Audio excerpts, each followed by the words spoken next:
In today's video, we're going to be learning a solo ukulele arrangement of House of the Rising Sun, compatible with both high and low G ukulele. This is a chord melody style arrangement, which means we're going to be layering the melody and the harmony together, making it perfect for anyone who's looking to sing with their ukulele.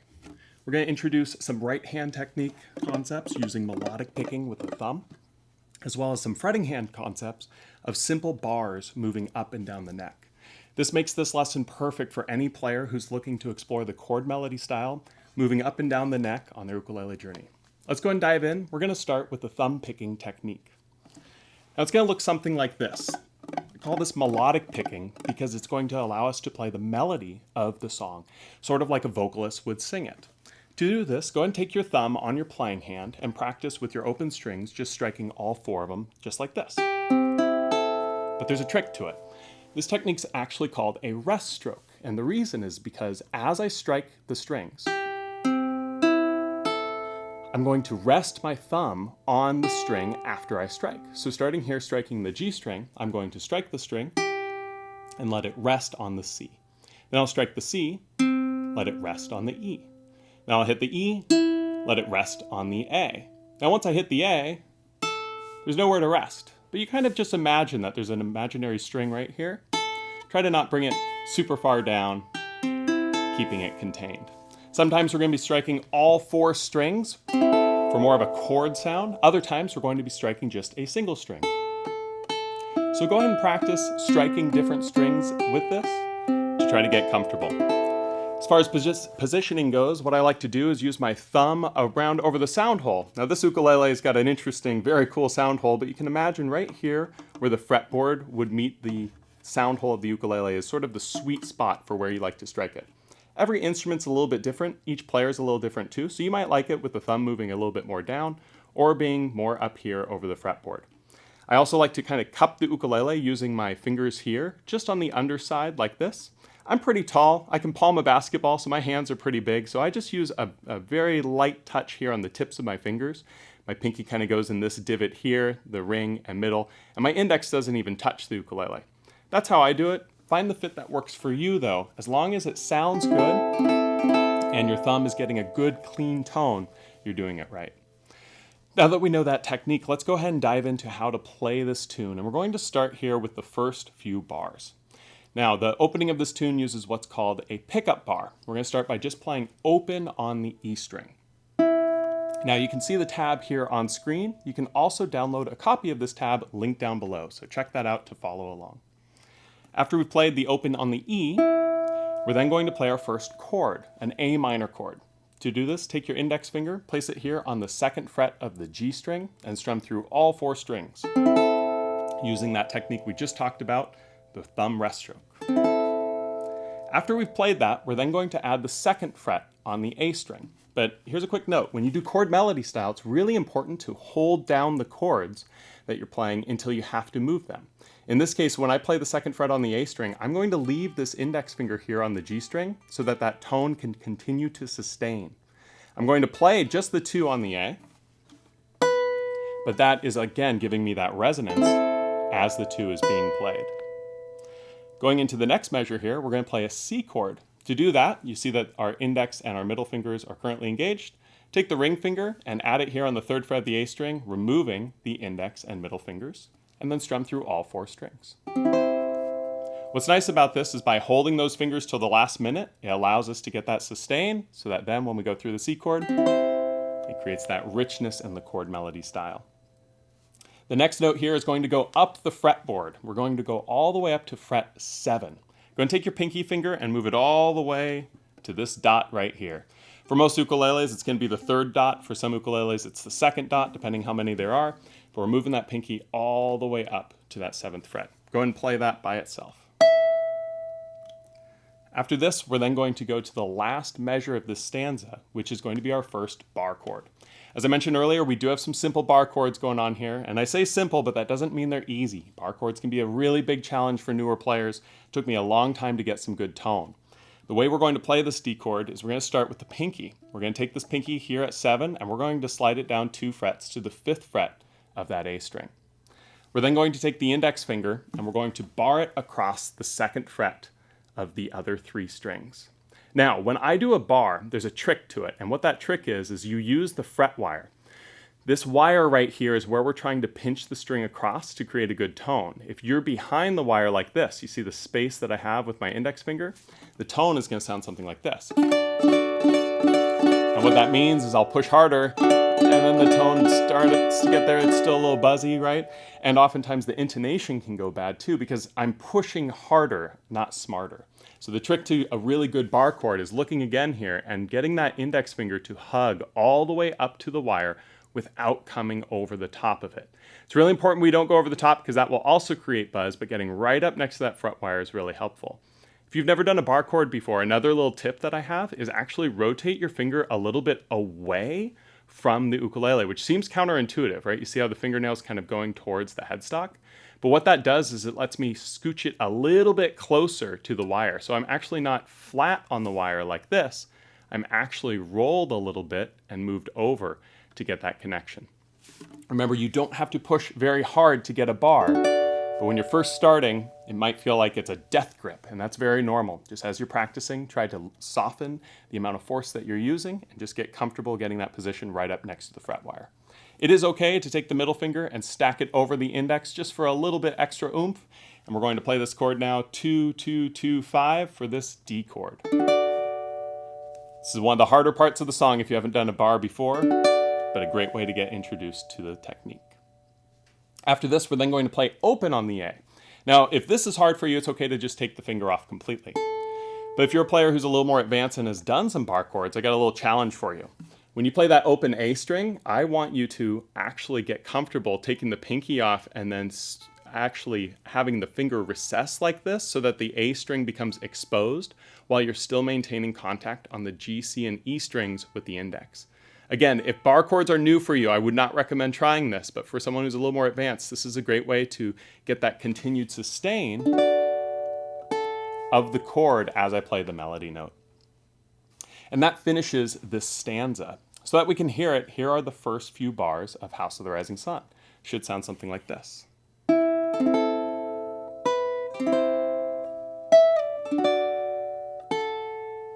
From here, we're going to go on to the next 4 bars. And let's go ahead and hear how they should sound. Should be something like this.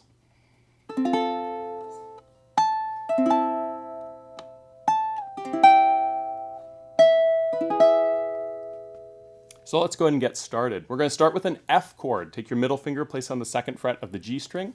Index finger here on the 1st fret of the E string, making sure that the C and A strings are not getting touched by these fingers. We're going to strum through all 4. Then we're going to move way up the neck. We're going to go all the way to fret 12. Again, using that pinky finger there, all the way to the 12th fret. We're going to strike that by itself. From here, we're going on to now an A minor chord. And this isn't an A minor you probably played many times before. We're going to leave the pinky here on the 12th fret. We're going to add the middle finger here on the 9th fret of the G string. And we're going to strum through all 4 strings. Really important to not touch the strings coming down with that middle finger, so get nice articulation with these fingers. And this is one of my favorite chords to show the difference between high G and low G. On a high G, it has this sound. If you're playing on a low G, you'll notice it sounds quite a bit different. And that's one of the cool things about this arrangement is it works with both. So after we've played this high A minor chord, we're then going to play 12 on the A string a second time. Our pinky finger is going to be right here, so we just play it as it is. And then we're going to go to this C chord by sliding the pinky finger down to the 10th fret of the A string, strum through all 4 strings. Then we're going to move the pinky down to fret 7 on the A string before we play another bar chord, in this case, an E chord. Take the index finger, bar it across the 4th fret of your G, C, and E strings while maintaining that pinky here on the 7th fret of the A string. Same exact idea that we did on the D major chord. It's just 2 frets higher on the E chord. We're going to do the same little rotation, scooch up, middle finger reinforcement, and play through. You might even notice this one is a little bit easier, and that's because the hardest chords to bar on the ukulele are the first few frets. It's kind of funny. You'd think that bar chords in the middle of the ukulele would be more difficult, but because of the way the tension works on the string, there's less tension in the middle than there is on either edge. So if you are struggling with your bar chord at fret 1, That's because it's the hardest place to bar, and one of the best ways to get comfortable with it is barring somewhere else, like here with the C chord, 4, 4, 4, 7. So let's go ahead and hear what this stanza should sound like. It should be something like this, starting with the F chord.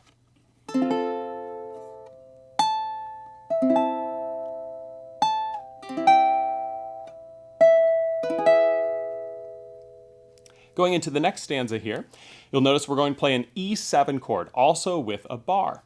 In this case, it's 4, 4, 4, and we're going to add the 5th fret on the A string. Now, a couple notes here. One is we can't use our middle finger to reinforce in this case unless you use the ring. And that's not the biggest deal, but I want you to try practicing with the 5th fret here with the middle finger. You'll also notice that it's written in parentheses. And the reason for this is optional. This is an example of no melody note, just a chord. So I like to play this chord a little bit softer to illustrate that it's meant to be just harmony in the background. And so starting with that, this is what this whole stanza should sound like. Again, listening very closely to that first chord, noticing that it is softer than the rest. Should be something like this.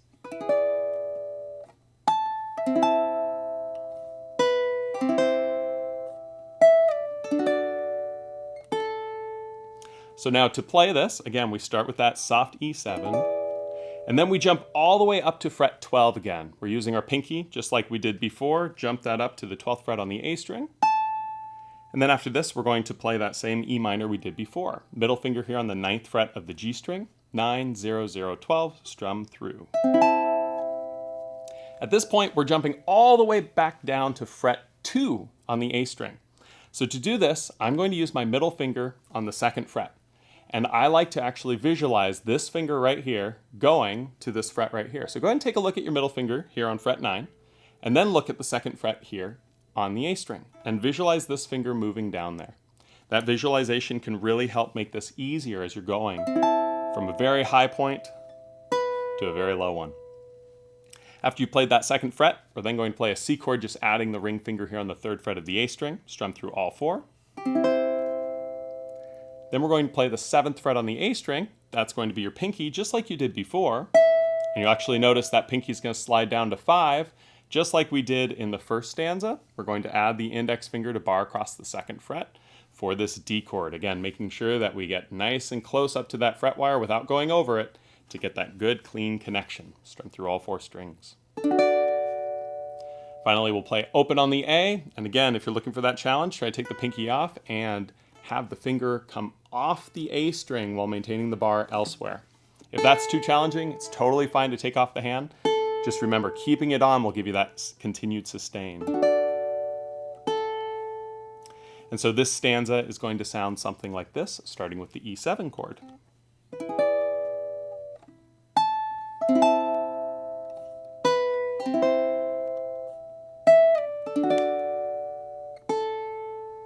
Now we're going to go to the last stanza of the song, which is mostly familiar stuff, nothing too scary. It's going to sound something like this.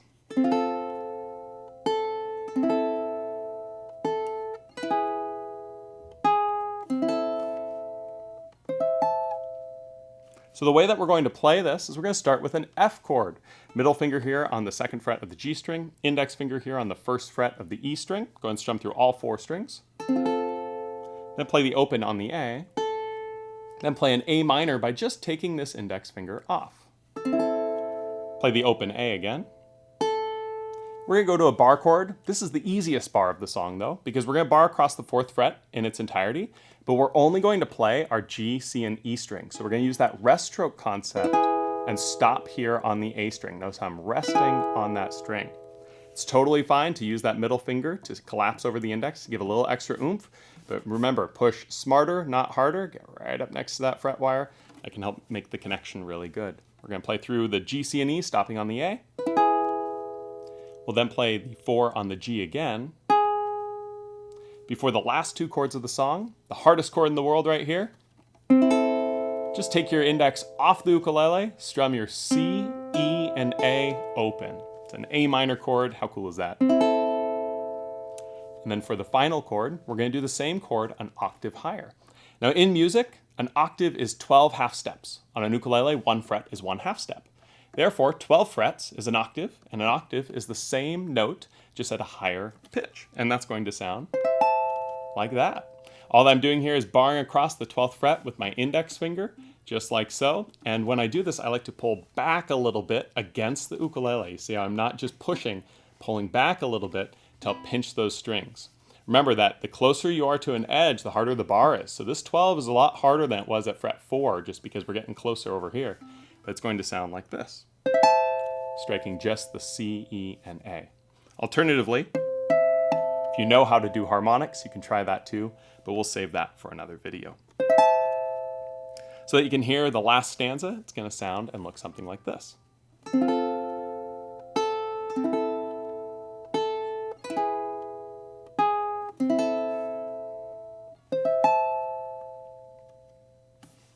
And there you have it, a solo ukulele arrangement of House of the Rising Sun using the melodic picking technique in a chord melody style. If you're looking to elevate this song, we've actually got a tutorial on my YouTube channel of this tune using some fingerstyle. You can check that out, link down below. And if you're interested in creating your own chord melody arrangements, I strongly suggest checking out the course I recorded right here actually in the Kanileʻa studio called How to Unlock Ukulele Chord Melodies. It's available on Ukulele Underground and linked down below, and it takes a step-by-step process on how you can take your favorite song, find the melody on the ukulele, add chords and harmony to create your own solo instrumental sounds just like we got here. Thank you so much. I'll look forward to the next video. Mahalo.